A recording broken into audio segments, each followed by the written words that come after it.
What's good, everybody? Appreciate you checking in. All right.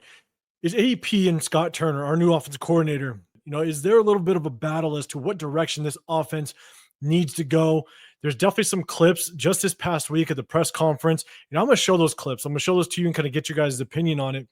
But in my opinion of my 23 years of coaching this game, I played it for 15. Just based on some of the comments that I saw during the press conference throughout the week, it does seem like Scott Turner might want to go in one direction and Antonio Pierce might want to go in another. And which one's the right direction? I definitely want to get you guys' feedback on this one. But before we do, I hit 4,000 subscribers, and I can't thank you guys enough, my subscribers, my viewers, everybody. I can't thank you enough. And so it's time. It's time for my next giveaway. It's my 6th giveaway since starting this channel.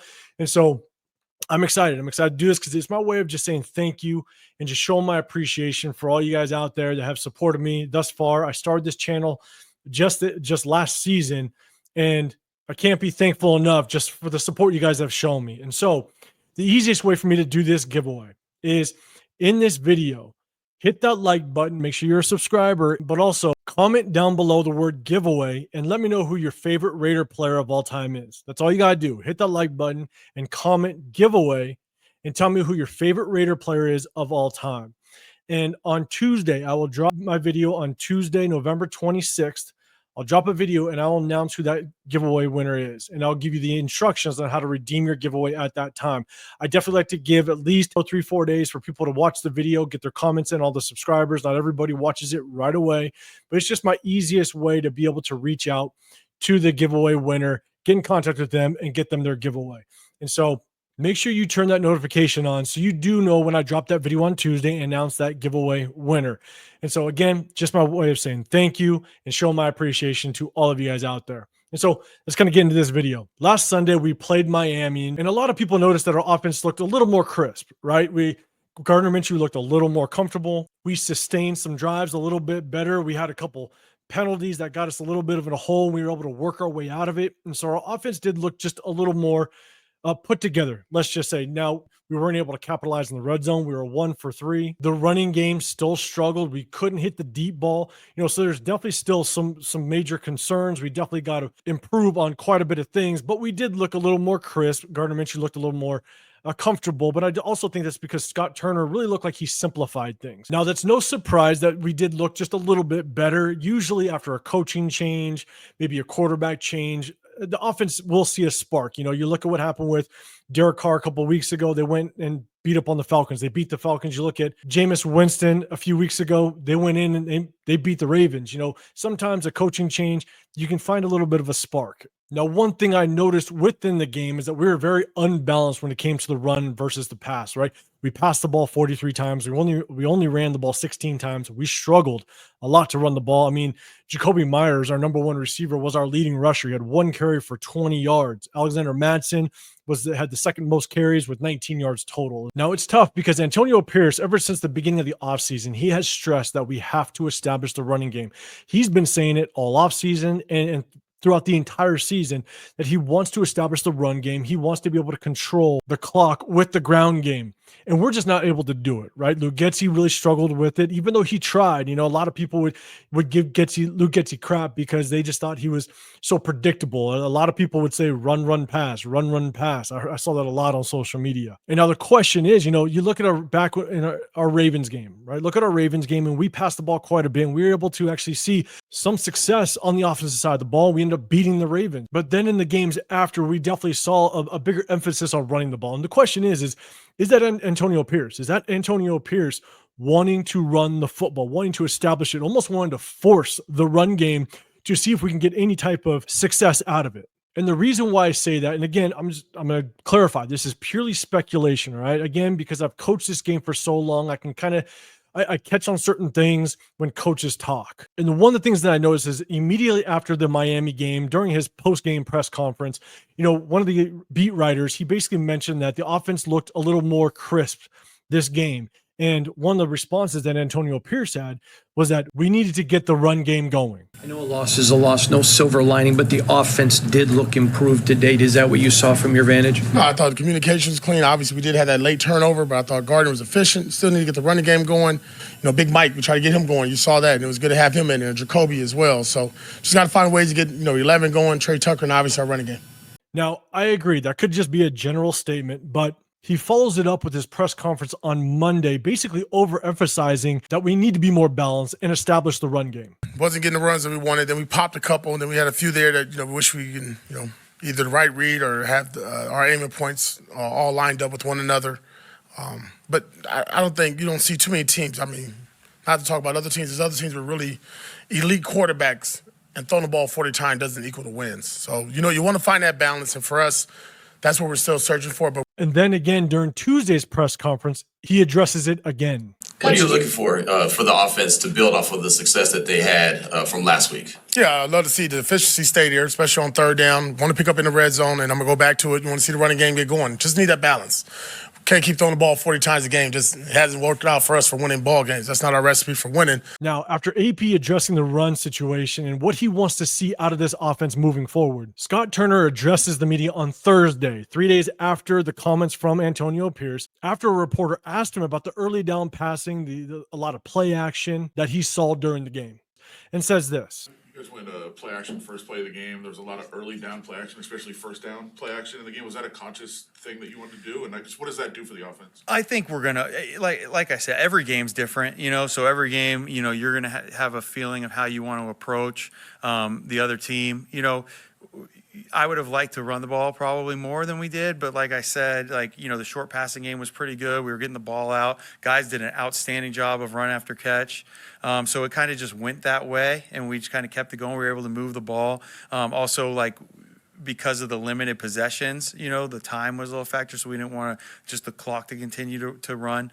So I think, based on who we're playing, you're going to see a sliding scale. But yeah, we like to throw the ball and get it in our playmakers' hands and get the ball to guys. I think we have guys that feel like are pretty good in space. So if we get the ball in space and make people tackle them, and it makes the defense cover the whole field.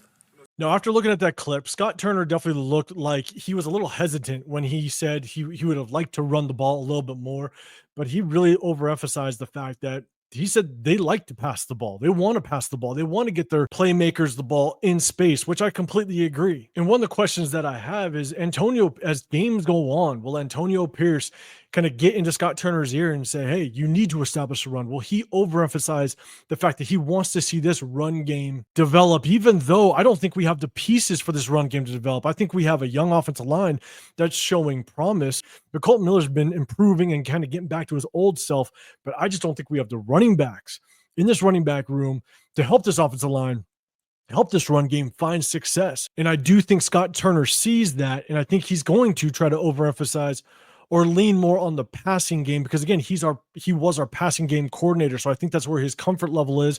That's where I think he feels at his best when he's play calling. Now, one thing to keep in mind is that Antonio Pierce, as soon as he let Luke Getsy go and he promoted Scott Turner to the offense coordinator position, he also hired on Norv Turner. Norv Turner is obviously Scott Turner's father. And Norv Turner, back in his day, was one of the most well-respected offensive play callers in the league. And now he is in the building. And here's my question is, you have one of the best play callers in the building. And when Antonio Pierce wants to do something, is Norv Turner going to say, you got it, let's do it? Or is he going to take on his expertise, his knowledge, and say, you know what, that's not going to work, or I don't see that working, so this is the direction we're going to go. But the question is who's really going to run the show when it comes to the offensive side of the ball? Because what I can see happening midway through a game or what have you, that if we are not having some success, or maybe we are having some success, it may not be a lot of success, but if we are getting a rhythm, if we are moving the ball a little bit with the passing game, and if AP all of a sudden comes over and says, hey, you need to establish that running game, does he throw Scott Turner off? A lot of what an offensive coordinator needs to do is you got to find that rhythm. You're calling one play in the first quarter to maybe set up another play in the second quarter. Those are things that offensive coordinators do. You don't just call a play and move on. You call a play to potentially set something up. And will AP come in and kind of disturb that rhythm? Or will AP come in and Scott Turner or Norv Turner come in and go, no, I'm going to do it this way. Because again, you got Norv Turner in there, one of the best offensive minds in his day, helping out Scott Turner call these offensive plays. Now, at the end of the day, this could be just coaching talk, all right? But I do take my years of coaching, my years of playing, and just kind of, I'm evaluating at this point. You know, we're 2-8. We're on a 6-game losing streak. We obviously know that we have no chance of the playoffs at this point. But my thing is, I'm kind of evaluating Antonio Pierce. I want to, as we kind of go into the rest of the season, I want to know, how is he conducting himself? There's ways that Antonio Pierce can kind of show us that he does have what it takes to be the head coach moving forward and going into next season. And one of the ways to do that is just how he conducts himself during the game. You know, how does this team perform when it comes to penalties, when it comes to miscues, when it comes to lack of communication? A lot of that is on the shoulders of the head coach. But more importantly, because of the clips that I just showed, you know, is Antonio Pierce, if we start to see some momentum with this offense in the passing game, but then all of a sudden we start to see a shift and we start to run that ball, almost looking like we're trying to force it, is that an Antonio Pierce call? Is that him kind of calling up to the box and saying, look, we need to go in this direction? Because again, if you remember, there were games earlier in the season where a lot of people were wondering, why are we running so much? Why are we running on a 3rd and 7? Why are we running on a 2nd and 12? You know, a lot of people had those questions, but at the end of the day, because of the clips I just showed you, was that Luke Getsy or was that Antonio Pierce saying, hey, we got to get this running game going. We have to establish it.